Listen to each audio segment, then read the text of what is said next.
Hello everyone, welcome to another live. It's been a couple of weeks since I've done one of these, so I want to jump on. I'll talk about some tax stuff, but I want to make sure I get into tonight. I'm going to be opening some VeeFriends Compete and Collect trading cards, so I'm going to open them on the channel as well, share a bit of that, and yeah, answer some tax questions, talk to you again about, give you a few of the tax things that have been going on. I've got a conference next week I'm going to, so share some of the news about those things. G'day, Chris. I can see you've swung by.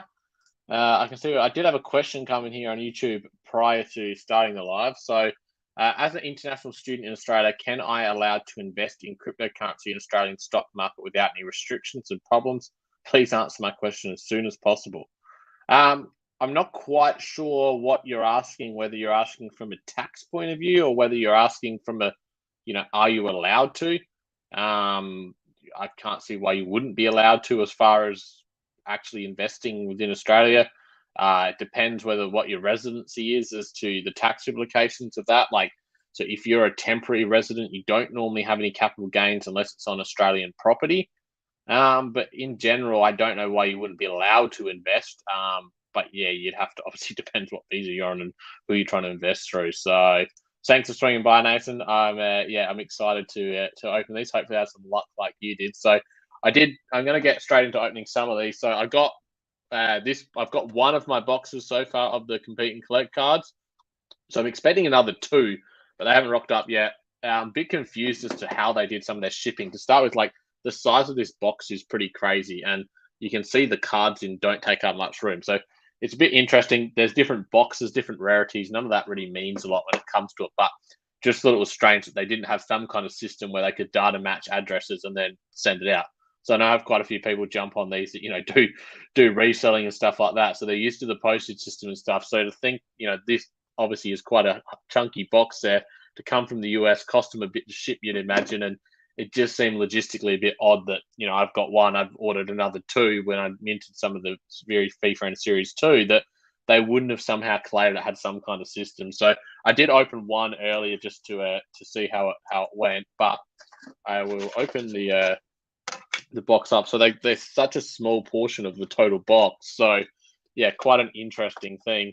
And then they have, so it comes with, we 4 cards per pack, and then there was 13 packs per box. So, in total, again, bit strange that they've gone for small. I mean, I'm not a big trading card collector, so I don't know how a lot of others do it, but it seemed interesting to go with like 4 cards per pack. Like I would have expected 4 packs of 13 or something like that. So yeah, I'm not quite sure why they've gone for that. My last 3 arrived today. No, that's awesome. I'm hoping I don't even know if I've got a shipping notification, but I did get a shipping notification the other day to say my first box had arrived or had been sent 3 days after it had arrived. So yeah, I'll wait. Hopefully they won't be too far away. Mum's here, exciting. So I will open this first one. I don't know if there's any particular way people are opening these, but I'm not too fast. We'll see what we get. So there's a range of different card rarities, and it is a game as well. So I will obviously deem to play the game at some stage. So we have a snake.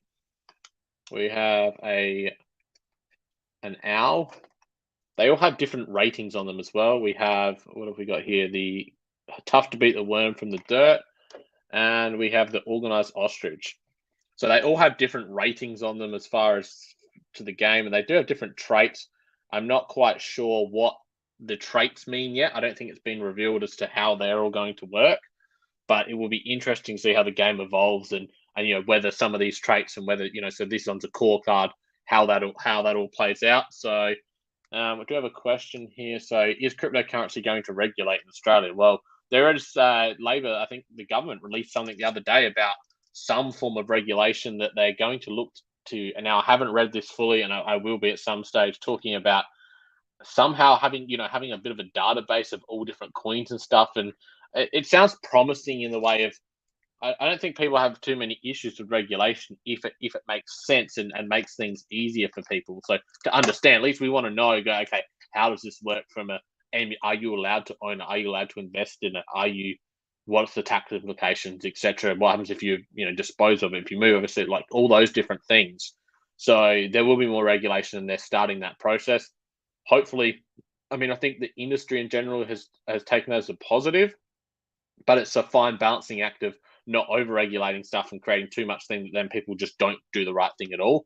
It's definitely a bit of a balance there on crypto regulations. So yeah, so that's yeah. So if people do have questions, feel free to throw them in. So I do have a crypto conference I'm going to in Melbourne next week, crypto tax space. So that'll be interesting. There's always some interesting accountants there that don't normally know a lot about crypto. So that's always an interesting interesting space. That yeah. So what have we got here? We've got a peaceful pelican, a shrewd shark. I believe that is your VeeFriend you own, Nathan.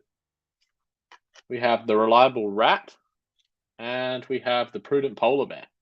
So yeah, some cool little characters there. I have a shrewd sheep in series 2. So shrewd shark, pretty cool. So it is the cards are pretty cool. Like I like the idea of, and I think this is the cool thing with anything like any kind of business building or anything like that, whether it's a traditional business or whether it's an NFT project and stuff. The more you can think outside of the box and bring in new ways for you to bring in potential new customers, like I think that's the better idea. Like so obviously VeeFriends have gone with cards to add to their NFT, and it shows that you can think outside the box and create demand for things in other ways. So yeah, that's awesome. Did you get a shark yourself when you opened your box? I'm hoping to hit my T-Rex somewhere in here. I haven't seen too many T-Rexes floating around on VeeFriends anywhere, so hoping to get one of them. So yeah, so I have 13 packs of these, so I will keep flying through them. So yeah, I've got the crypto conference next week, which is exciting. So hopefully, I get to meet a few people I've spoke to in the crypto tax space and that, which will be good. Yeah, looking forward to that, and I'm continuing to try and keep myself in front of anything when it comes to regulation, and just keep asking the questions about things I'm seeing pop up for clients. So we have here the zestful zebra. Oh, something slipped there. We have the detail-oriented Dumbo octopus. I'm not sure if Octo's here tonight, but he will like this one. We have the poised pug, a rare poised pug. So that's pretty cool. And we have the Hodl hyena. I like those two. They're very cool. I like the pug. So the pug is a rare, which comes with a multiplier. So he does get a multiplier to his score. Gets a higher score there if you can see that. So we do have one rare that we've pulled here, the poised pug, which is pretty cool. Along with I do like the Hodl hyena here. He looks pretty cool. So they do each have their scores. There is, I think, one that is a perfect 75, the perfect Persian cat. So that would be pretty cool to get. So yeah, that's crypto conference. I did a webinar today with tax practitioner boards talking about work-related expenses. So I did hear a few funny stories of some of the things people have already tried to claim this year. The ATO, I've already seen some claims. They say food. So many people try and claim food because they say you have to eat to live. So therefore you need to, you need to be eating to be able to survive to work. Definitely got rejected. What were some of the other ones? Like just ridiculous claims when it comes to like personal expenses. Like, they used a few examples of, people that are earning $30,000 and having $12,000 of expenses. And it's like that kind of thing. And I do talk to people about it. There's certain things that ATL are going to look at it and go, that's a likely flag that you could, run into some trouble there. You're just claiming way more than what would make sense for that. Like, it's not expected if you're only earning $30,000. I think this person was a pharmacy assistant. It's like, if you're a pharmacy assistant, it's highly unlikely that you're going to, do that. So we've got the badass bulldog. So we picked 2 dog cards, which is pretty cool. We've got the joyous jellyfish here. We've got the karma kiwi. Oh, that's a nice high score. They're a 68. So that will be that's definitely the highest score card we've got besides the rare. And we've got bad intentions. So I'm not. I did see someone else open a bad intentions, and I'm not quite sure what the character name is. If anyone knows, let me know. So yeah, so I think that's interesting when you hear some of these stories about what people are claiming and if they come across an agent where they see something's claimed and it seems way too high, they're likely going to investigate more of those agents' claims. So there's agent recently that lost their registration, and they across their clients that ended up being something like $30,000 of tax that was owing across 8 clients where they'd misdone claims, they'd work-related expense claims. So after cryptocurrency regulation in Australia, can I allowed to buy and sell cryptocurrency 24/7 in Australia or not? I don't know. Sorry, I'm really not I'm not quite sure where you're saying that. I definitely don't know. Like, there's nothing stopping you from buying cryptocurrency in Australia at the moment, and I highly doubt we're going to have regulation that's going to stop people from, from buying cryptocurrency in general. But we may end up with, a situation where certain things are more regulated. I know there's some things over in the US at the moment with tornado cash, and at the end of the day, there's governments aren't going to like things that are too private that they have no ability to track, and that's just unfortunately that's how society works and things like that. So anything that kind of people deem that could be used in the wrong way, potentially, you could run into some issues. So we've got the likable leopard here, the chinchilla. I hope I've got that one pronounced right. The perceptive puma, and we have the capable caterpillar. I believe it was the caterpillar that was initially going to be the mascot before the very, very lucky black cat ended up happening. So, yeah, so we've got another few there. So, beyond that, tax returns are still being quite busy with tax returns. It starts to move from in early July. A lot of the people that are wanting their return done, those that are knowing they're going to get a refund. As we move through the year, obviously people that owe money are more likely to starting to look at their return. They're not in quite as much of a rush as those that are getting refunds. So, but yeah, there's still flowing through them, still doing plenty of crypto tax returns, and still working with those crypto tax software providers to continue to give them feedback on what works well, what doesn't work so well. So that's definitely a interesting space. So I'm still waiting for my income protection to send my end of financial year's total was due mid-August. That's still some of these, people probably don't realize that not all information is always available straight away. Like, if you work for an employer, they have to normally do it by 14th of July or somewhere around that date. So people are used to that, but there's a lot of other things that take a lot longer. So especially, managed funds, ETFs. I've only just recently finished my tax return, so I was waiting on ETF tax statements. You got things like income protection and, some other wrap investments and stuff like that. It can take a long time before some of these tax things are tax ready and, they've actually got that, because especially like some of the ETFs, they've got so many, underlying investments and stuff, and then they're waiting on stuff and waiting for all that to be processed, etc. So yeah, it's definitely a waiting game for some people. I'm trying to get all that information together, and then others, manage to don't have a lot and they can have it together on the 1st of July. So it really does depend on your situation, and quite often, if you're expecting money back, you may want to get it done as soon as possible. If you owe money, well, you might not be in quite as much of a rush. So, we've got the perspective pigeon here. So that's quite a good one. A score of 69. I think that's one of the highest we had. The perspective pigeon is quite a popular character in the collection. So that's a cool one to get. The creative crab, the dialed-in dog. I think, did we already have the? No, I think we may have now all three dogs. We have the pug, the dialed-in dog, and the bulldog. I think that might be all three of the dogs. And we have the selfless sloth. I like the sloth. That's really cool. I've got a sloth NFT. Shout out to the everyday sloth. So that is a cool one to get. So yeah, I think that's the cool thing with businesses and NFTs. There's a way you can link NFTs to physical businesses, and whether that's through access, with my VeeFriend. Since I bought my VeeFriend, I've gone to VCon, which got to meet some cool people there. That was really fun. I got a Series 2, so I got an NFT. So we're talking digital things.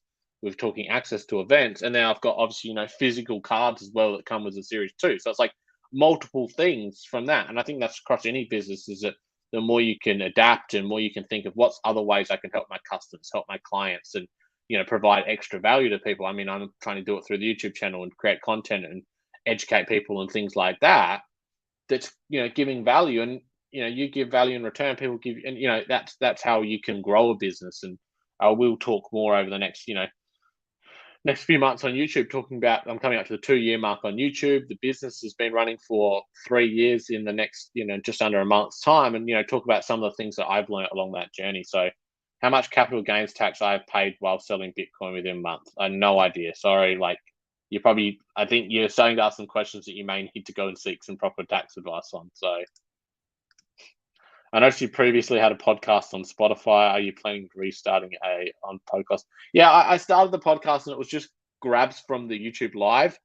I haven't got back to it, and I stopped doing that purely because I didn't really feel like they were like actually providing the value that I want them to do. If I'm going to do a podcast, I'd rather it be specific to that. Look, I'm sure I'm going to. I do want to really, increase the content creation over the next 6 to 12 months. I've been talking about that for a long time. I want to get more onto TikTok. I need to get more short form content out. I want to continuously with the YouTube channel, the podcast, and bringing more guests onto the YouTube channel and stuff like that. So it is a plan. I do want to get back into the podcast, but I wouldn't say don't expect anything in the next month or two. So, but yeah, that's definitely something that I definitely want to look at. And one of the these balance of client work obviously has to come first. That's always a priority, and then the YouTube channel. But then it's also trying to produce more content and Discord. We've still got the Discord. We've got the NFT project. I'll give the shout out to and stuff like that. That I'm trying to cover across a lot of bases and stuff like that. And so the feedback on what areas people want me to focus on to outside of the business, what whether you want the YouTube content, whether you want short form content, podcast, stuff like that, that always helps me know where I should be, focusing some of my attention. So got the humble hummingbird here. Oh, we've got a rare prudent polar bear. So I think the polar bear will now take our highest score there with a 75 for the polar bear.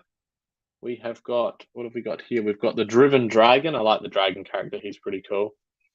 And the swaggy sea lion. Another cool character. So yeah, we got the polar bear here. So we've got a second rare.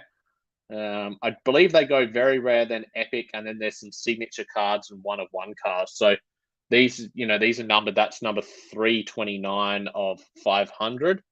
So yeah, whereas the cores, I'm not sure what they're out of. I don't know if it ever got released.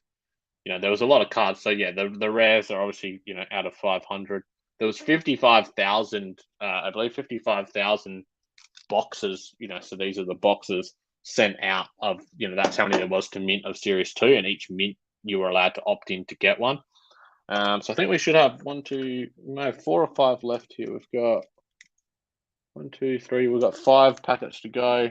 We do have the little card at the bottom that tells you how to play the actual game. So 2-player game, and it's a 5 to 10 minute game. So I'll open another packet here. If anyone does have any other, tax-based questions, anything like that, feel free to chuck them in the comments. So let's see what we've got here.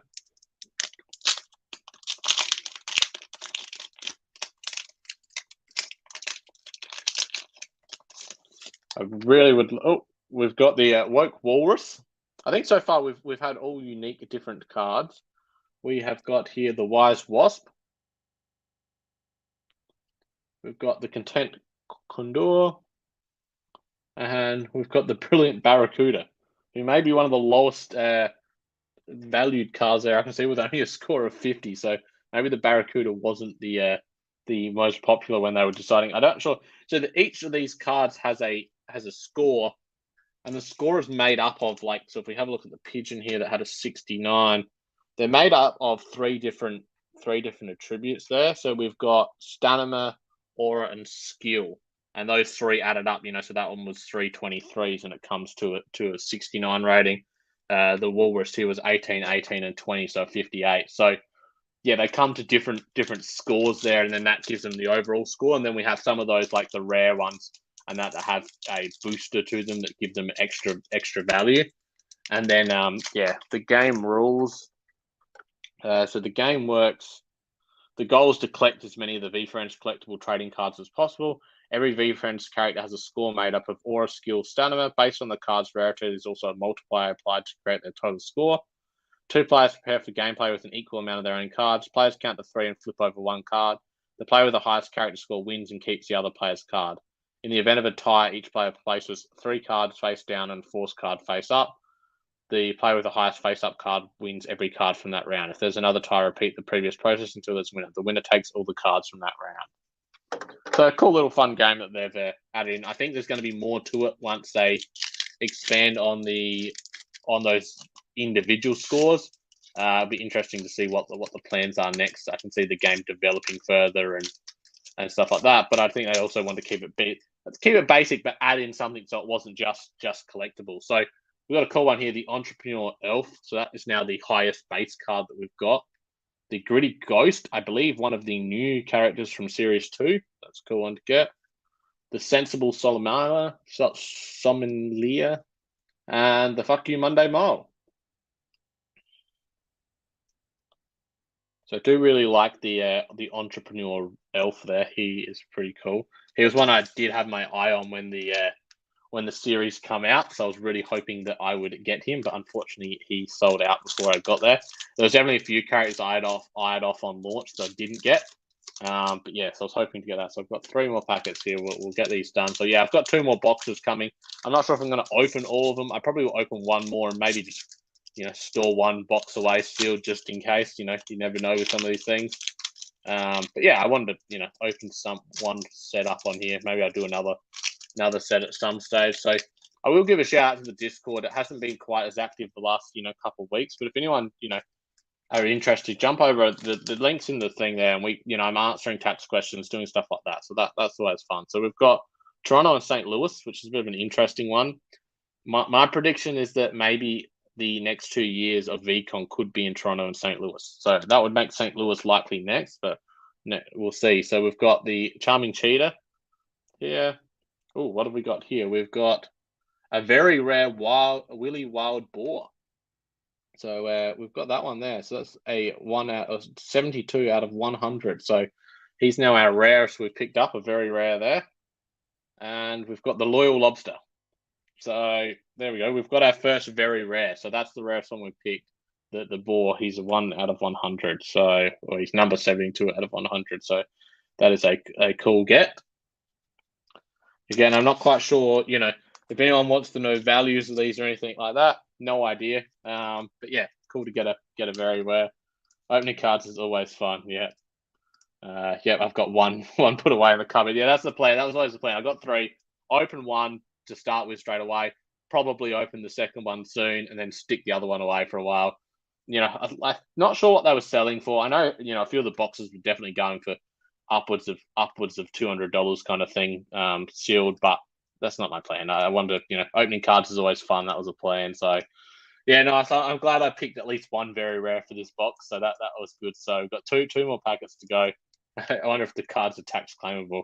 Well, I didn't pay for them as such, so I guess I can't claim them, unfortunately.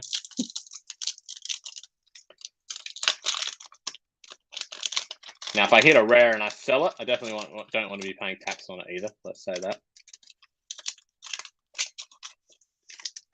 So we've got the Mature Mule.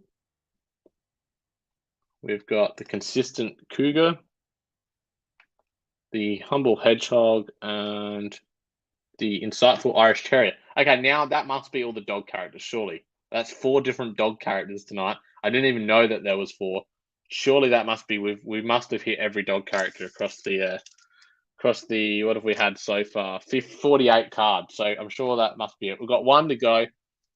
They do have, some of these are the characters on there. We've got the Harpic. We've got the gorilla, or the gorilla, the parrot, the angel. So very cool. Last one. I do appreciate those that have give it a watch. Let's hopefully we get something nice on this last packet. I probably will end up opening the other box probably live on a stream in a few weeks. So there won't be a live next week. So next week I might just look at my own calendar here.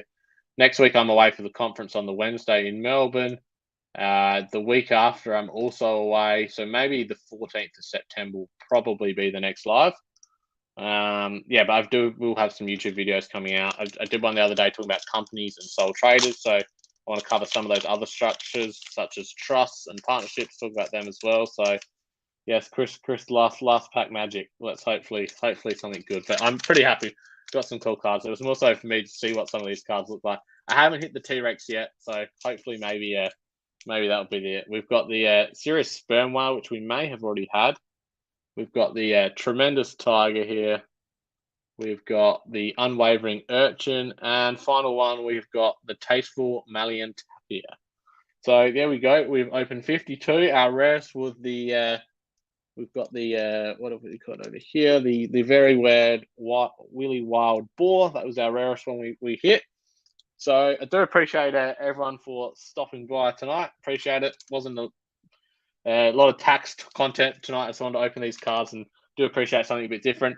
Like I said, hoping to have a video out on Sunday, and then some back of those regular Wednesday and Sundays is what I'm aiming to get into with the lives every couple of weeks. So appreciate everyone for sticking by, and I'll talk to you again soon.